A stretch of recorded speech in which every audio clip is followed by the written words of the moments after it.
بسم الله الرحمن الرحيم إذا السماء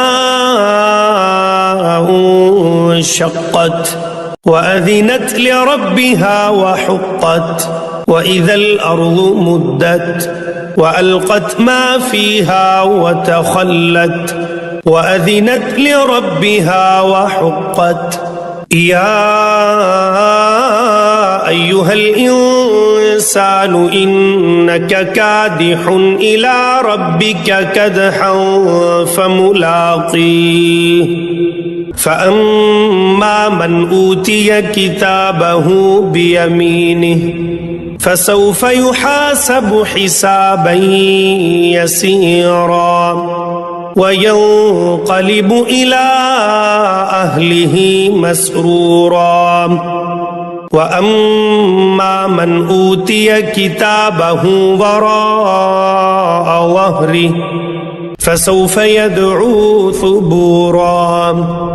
ويصلى سعيرا إنه كان في أهله مسرورا إنه ظن أن لن يحور بلى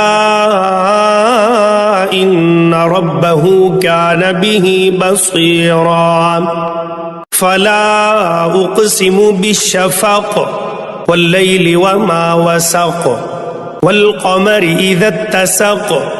لتركبن طبقا عن طبق فما لهم لا يؤمنون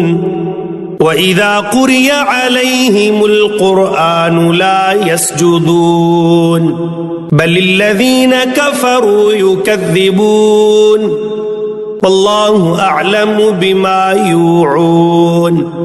فبشرهم بعذاب أليم إلا الذين آمنوا وعملوا الصالحات لهم أجر غير ممنون